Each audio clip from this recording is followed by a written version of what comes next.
Mic check, 1 2 1 2. Can we get serious now? One thing that did happen during the 60s was some music of an unusual or experimental nature did get recorded and did get released.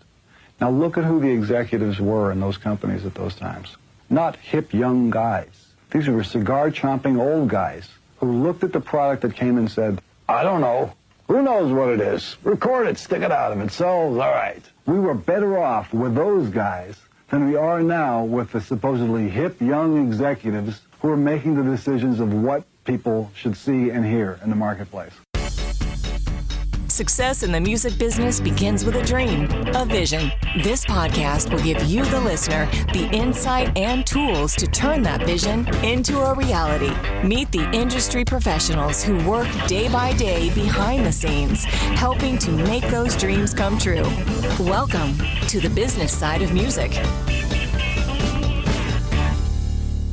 This is Bob Bender. You're listening to this edition of the business side of music. In the studio with us today, Appalachian artist, I guess we can say. For lack of a better term. For lack of a better term. All-around musician, Grammy-nominated artist. We have Audie Blaylock and Redline in the studio today. Along with Audie is Reed Jones, as I have found out in pre-production, the coffee snob of the bunch here. So that's right. Glad to have him on board. And then Paul Kurtz, who's owner of Hemisphere Coffee Roasters. We're going to get into that. Welcome. Great, thank you. So guys, here we are in Carter Vintage Guitars in the Gulch in Nashville, Tennessee, in a room, honestly, that to me is surrounded by a lot of history, a lot of legacy. When we look around here and see all these instruments. This room is incredible, yes. It really is. And so carrying that along, let's talk a little bit about how Audie Blaylock and Redline came about. Actually, I've been playing music professionally for about 35 years now. I started at 19 I started playing as a kid with my family. We didn't have a family band or anything, just everyone in my family played and sang.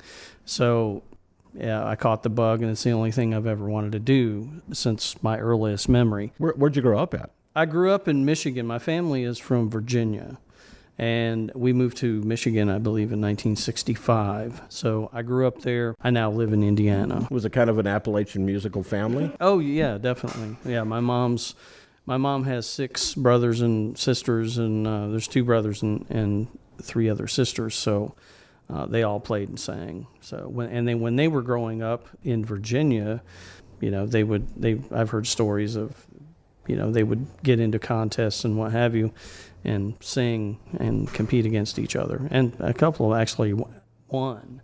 And they were supposed to get this, you know, record contract, all that kind of thing. Well, my grandmother was having none of that. So that didn't happen. The matriarch of the family. Your family was part of that great Appalachian migration to the north for work, right? Absolutely, yes. My grandfather worked in the coal mines, and basically down there at that particular time, you either worked in the coal mines or you farmed, and there was no money in either, so everyone packed up and moved north. And then you've had an opportunity to play with some of what I think we all consider some of bluegrass' finest musicians, Jimmy Martin, Reed Allen, Harley Allen, Lynn Morris, Rhonda Vincent. How did you come across these people? My father was a huge Jimmy Martin fan. So I grew up hearing that. Was this in Michigan? Yes. Yeah. So bluegrass festivals are just like any other genre of music. You go to festivals. Actually, I say that, but it's more accessible. So we would go to festivals, and you'd have a chance to interact with some of the people that would play there, and I got to know some of the guys in Jimmy Martin's band. And as the music industry is, personnel changes, and I got a call. That was pretty exciting. I was playing in a local band in Michigan, and we had just gotten back, you know, about 5 or 6 in the morning from a weekend, you know, in northern Michigan, and the phone rang, and anyone that knows Jimmy Martin was like, "Is this Audie?" I said, "Yeah." So I thought it was one of the guys in the band pranking or whatever. He goes, "This is Jimmy Martin." And I'm like, "Yeah, okay, whatever." Well, as he started talking, I became more awake, and I'm like, "Holy cow, this is..." Started to realize this. Yeah, this really is Jimmy Martin. He goes, "You think you know all my songs?" Yeah. "Can you be down here on Thursday?" "Yeah." Okay, I'll pick you up at the airport. Bye. So it was like stunned. But that's kind of how we did things back then. It was a phone call and a handshake. Sure. And you got on a plane or a bus and you went to the gig. That's the way that it was. Fear and all. Yeah, exactly. or in some of our cases, lack of fear. But so when did you and Reed Jones hook up? Close to 10 years ago? Something like that? It was towards the end of 2010. So close Yeah, to. I had been playing in a regional band out of Kentucky, and I had found out that the bass player that Audie had, through that, had departed and was playing with the band that I had some common friends with, and so I knew the position in Audie's band was vacant. And so I guess this is how we do business now. I sent him a message on Facebook and said, I think I should come out and try out for your band. And he said, well, why don't you just come on up? And so he lives about 2.5 hours away from me, so I drove up and auditioned for him, and have been playing with him pretty much ever since. I love this story, actually. Yeah, it was just he and I at his house, and he showed up. This shows you the kind of band leader and musician Audie is that he's very feel oriented. We started to play one song. I believe it was a Red Allen song, "Don't Wake Me," and we played it. We played one song, and he goes, "Okay, you want to go listen to music?" And I said, "Well, don't you think we should probably sing together?" And he goes, "Oh yeah, we can do that." And so we sang a song, and then he said, "You want to go listen to music?" And so we went and listened to music, whether it was the Allman Brothers or Marty Stewart's Soul's Chapel record or whatever. So that's kind of the way that it went down. Audie just kind of knew right away, I guess, what he was looking for, and we went with it. He's the best. It's been going nonstop ever since. It has. Pretty much, yeah. Where did the name Redline come from? I am a very automotive oriented individual. I just like the music, I grew up around cars as well. So I am very passionate about cars. I have a 67 GTA convertible Mustang that's very nice. I enjoy it. So I grew up with that passion as well. I'm kind of like Reed in that regard. If I'm into something, I'm into it with all 4 feet. So it's an automotive term. You run your tachometer, to the red line. Hey, I had a 67 Mustang. I know. There you go. Yeah. Okay, so you know what we're talking about. Well, I believe that's a reflection of the band. I mean, we go at music full tilt, and I think if you play music in there's some bands will just throw out names or whatever, and okay, that sounds cool, but it's not really related to the band at all. So I think it should be a reflection of the band's personality when you go with a name. Yeah, and the first time that I talked to Audie on the phone, I think his exact phrasing was, "We're a bluegrass band full of rock stars." So the idea was we will go out on stage and we will play like rock stars, and we will basically push it to that red line. And that's very evident in the energy. And looking over the bio that your publicist sent me, I noticed you guys have recorded 5 albums. It looks like you've traveled all over the world, 3 continents at least, in nearly 24 countries. What is the experience in the United States versus going overseas? How do the audiences relate to this music? I think they in other countries, because it's so accessible to us, we can get on. We can, of course, they can do the same thing now. They can jump online or whatever. But as far as live shows go, I mean, we can drive within a couple of hours and probably see something really, really cool. They don't always have that opportunity to do that. So when bands tour in Europe or wherever you're going to be, I think it's a real special thing for them. So it doesn't matter. It was, 4 years ago now? Or 5 years ago, we did a 3-week tour in Germany, and Monday night, Tuesday night, Wednesday, it didn't matter what night it was full. I think we're more spoiled than they are. We're going to take a break. When we come back, I want to bring in Paul Kurtz, who's been sitting here so patiently and quietly, who is the owner of Hemisphere Coffee Roasters. And from what I understand, Audie Blaylock and Redline have actually written a jingle to go with this. Right, yeah. And we want to talk a little bit. In fact, we'll play that, I think, at one point here on the show. But I want to bring in Paul, and let's talk about how your involvement along with Hemisphere Coffee Roasters and his story, because I think he's got a really good, compelling one to talk about here. And we'll dig into that a little further. in the studio with Audie Blaylock, Reed Jones, and Paul Kurtz, and you're listening to this edition of... Hey, this is Reggie Ham, and you're listening to the business side of music. You're listening to the business side of music.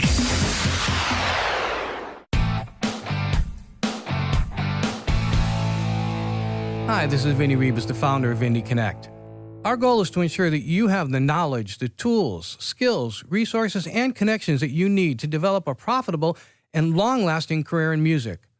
One way we do this is through these Business Side of Music podcasts. I'd also like to invite you to check out Indie Connect magazine, our free multimedia online publication packed with practical interviews and advice from music industry experts.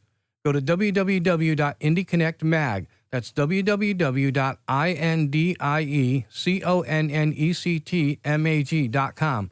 Let us walk with you and guide you every step of your musical journey.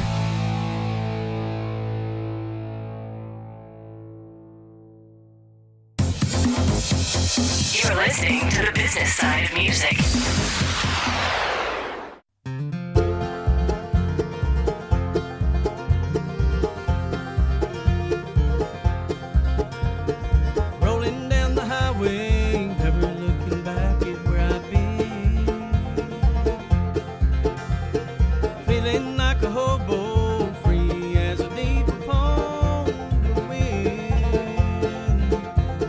Say that you can't hurt me now, but I could never tell you what to do.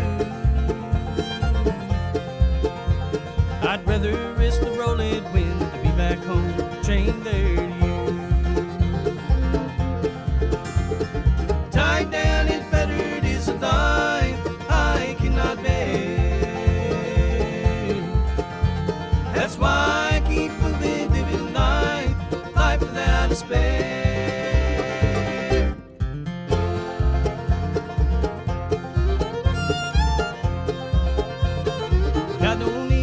Signs, funny how the miles are on my side.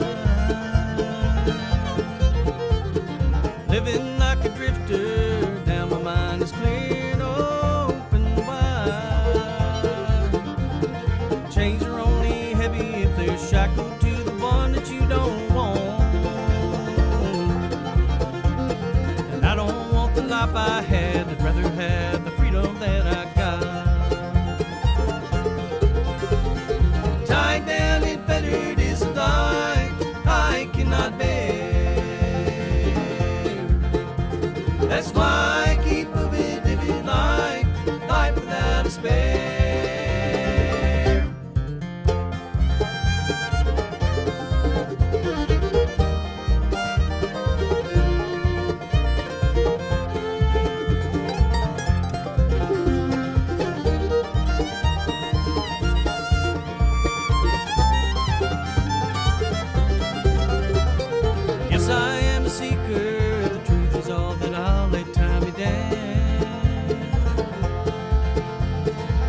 It's not a secret, I don't think it's told around the town. The more I think, the more I find I will never go this road alone. And I don't need to run from you, I just need a taste of the unknown. Tied down and fettered is a life I cannot bear. That's why I keep moving, living life without despair.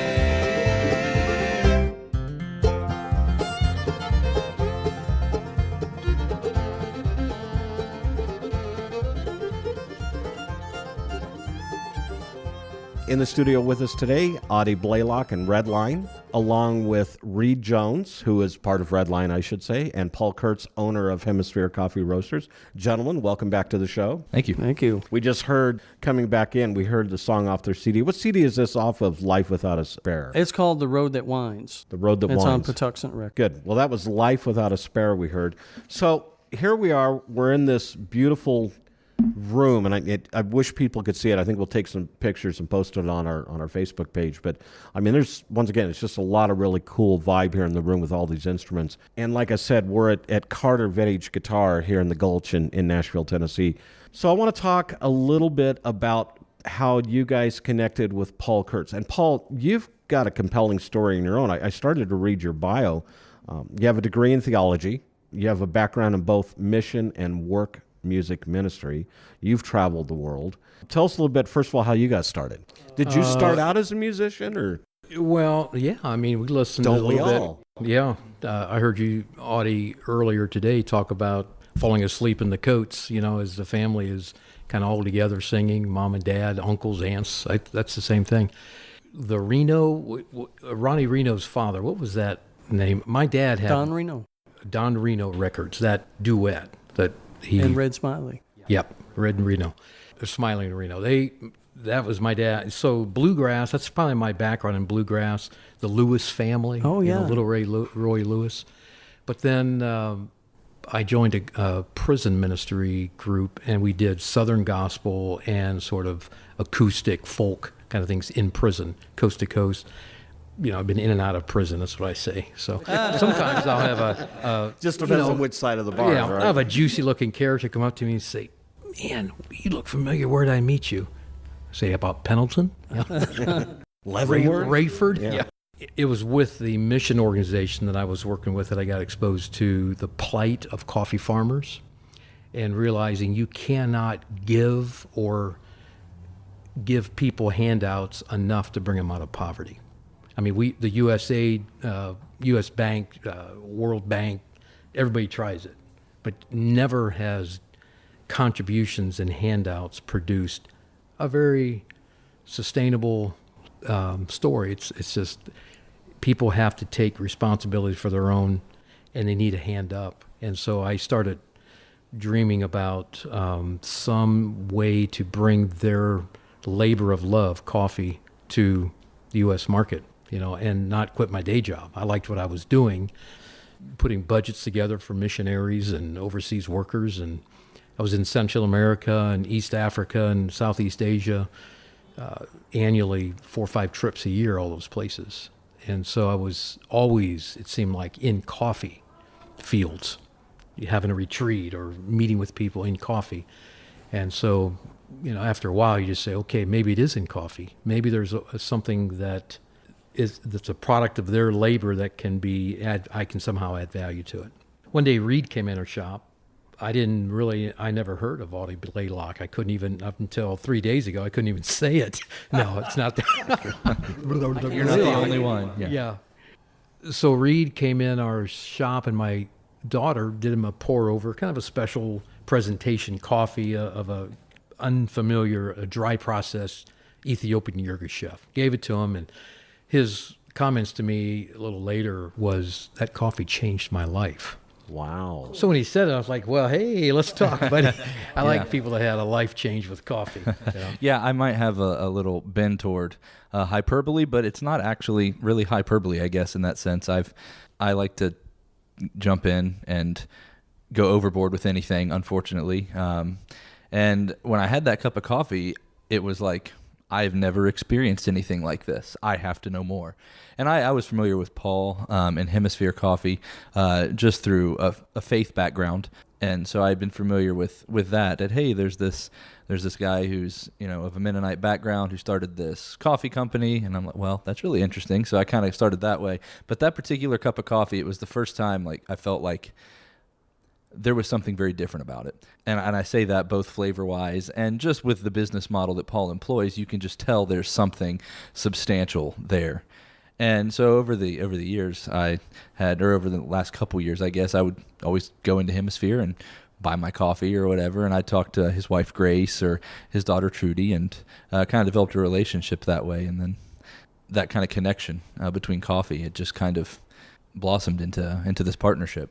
Reed connected me with Audie, and I remember the first time asking Audie about the name Redline. Where did that come from? In our last segment, you talked about Redline kind of living life with passion and wide open, and it struck me at that point that really is kind of Hemisphere Coffee Roasters' motto too. It's like, I don't have plan B. We are all in. We buy full containers directly from farmers. This is all they do, produce coffee. It's a labor.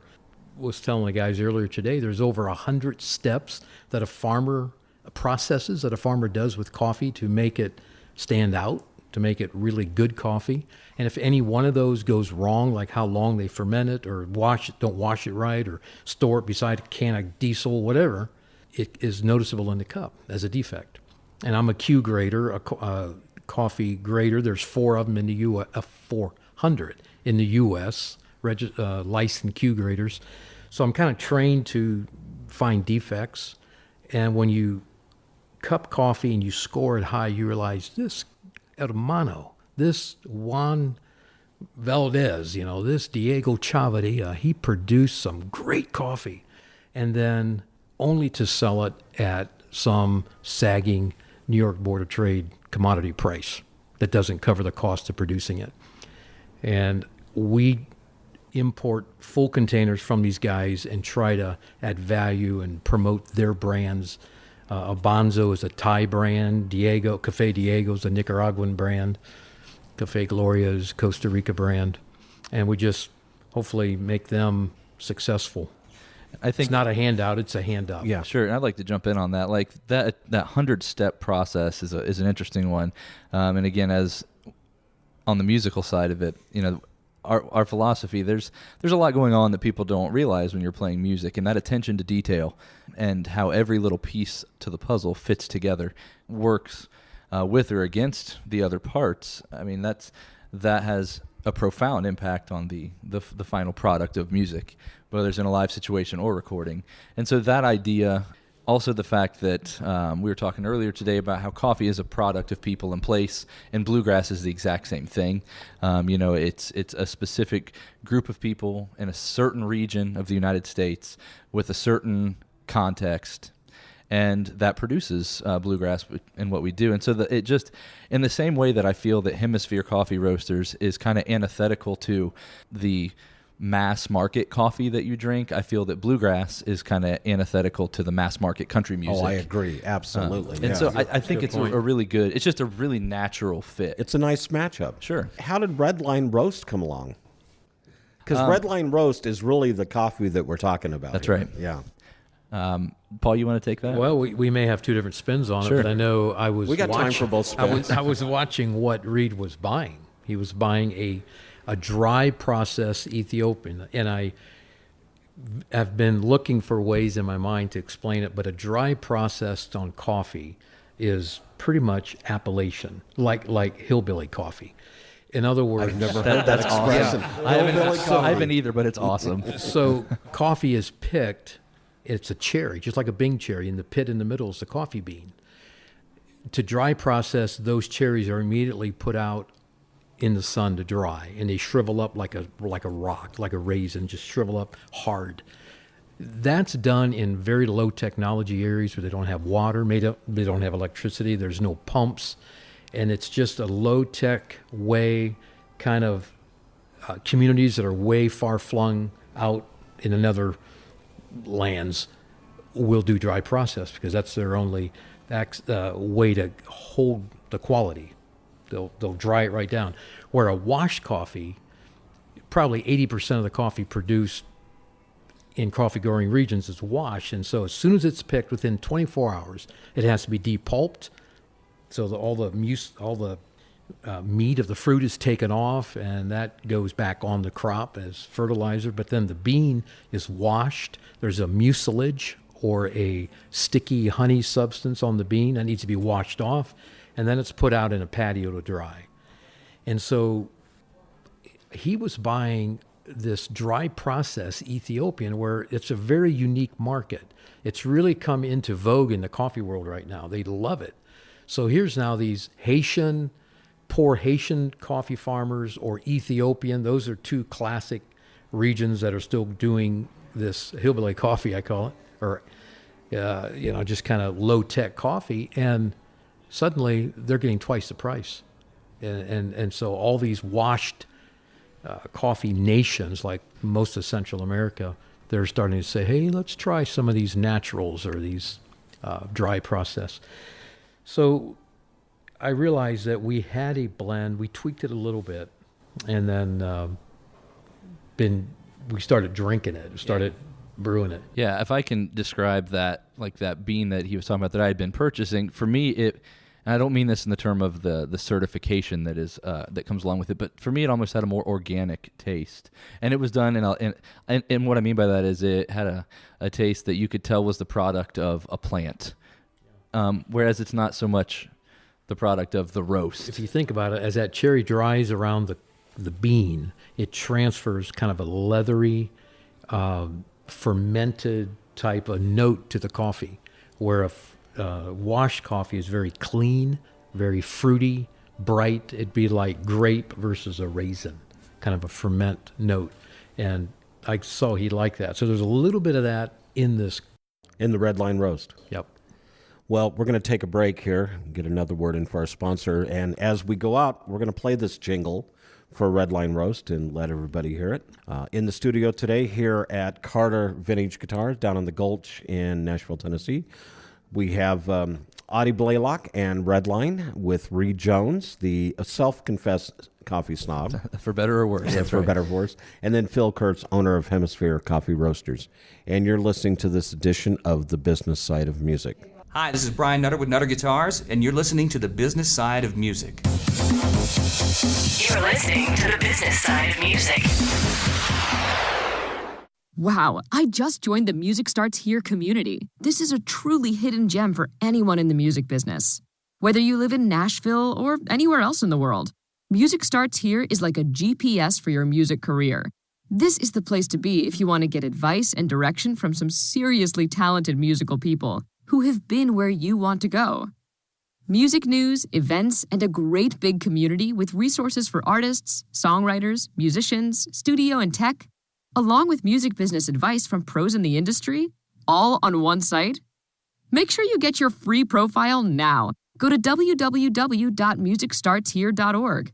That's musicstartshere.org. You're listening to The Business Side of Music.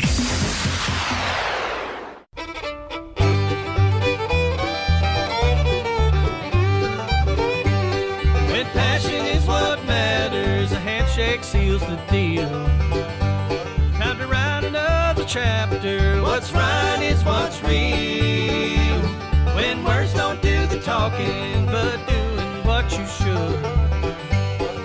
Hemisphere Coffee Roasters, good coffee doing good.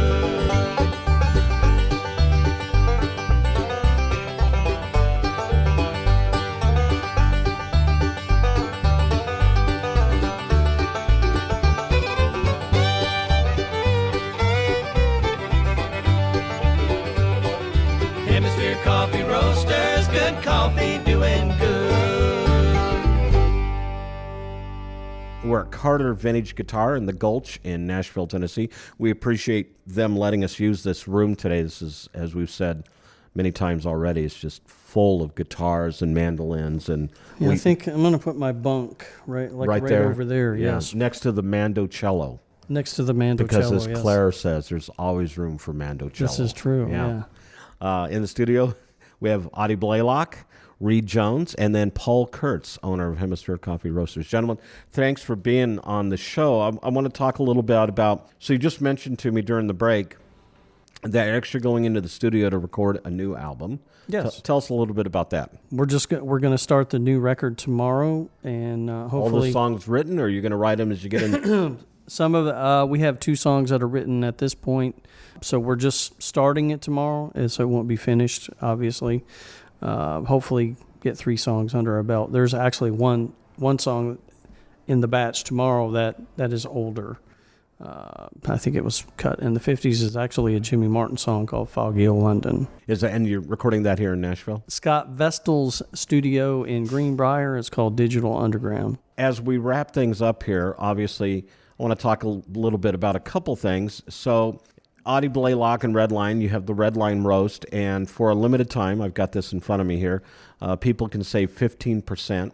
There is a promo code, so if you're listening, It's Redline15 is the promo code. And they go to audieblaylock.net. That is correct, yes. Now, and is that someplace they can find your music too? All the music is there. The 5 Redline CDs. There's also a couple additional CDs.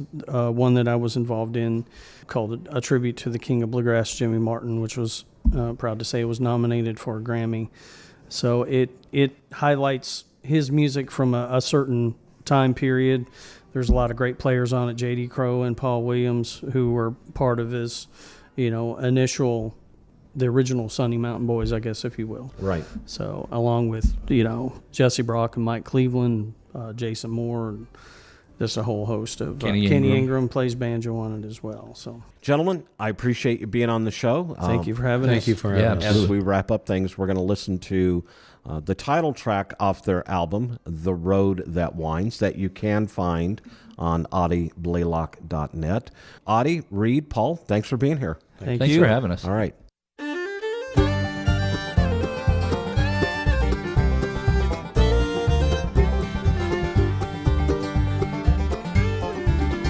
Have you found what you've been looking for? Across the road, it always winds. Keep your eyes on what's in front of you. You just don't know what you might find. Sometimes the road less traveled takes you where you need to go. You turn back, things unravel. You don't look, you'll never know. Have you found what you've been looking for? Across the road, it always winds. Keep your eyes on what's in front of you. You just don't know what you might find.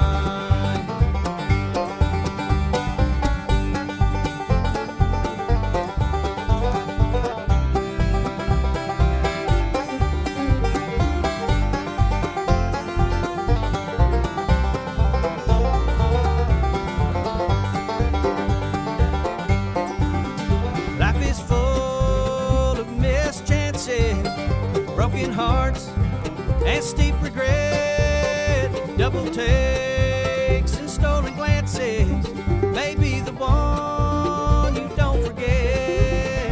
Have you found what you've been looking for? Across the road, it always winds. Keep your eyes on what's in front of you. You just don't know what you might find.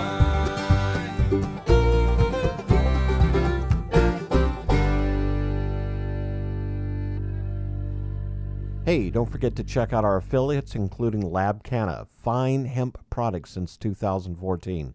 Click on their link on our website for more information and how to order their product line. Also, don't forget to check out our other affiliate, Music Starts Here. You can find them at www.musicstartshere.org. Probably the best one-stop shop for the singer, songwriter, or aspiring musician who is relocating to Nashville or wants to. Also, shameless plug for the business side of music. Become a YouTube subscriber. Check out our website at www.businesssideofmusic.com. Follow us on Facebook at the Business Side of Music Podcast or on Twitter at Business Side of Music Podcast. The Business Side of Music is the creation of Tom Sabella and Tracy Snow and is produced by Bob Bender. Business Side of Music is recorded at Music Dog Studios in Los Angeles, California and Nashville, Tennessee. Production sound design by Keith Stark. Voiceover and promo by Lisa Fuson.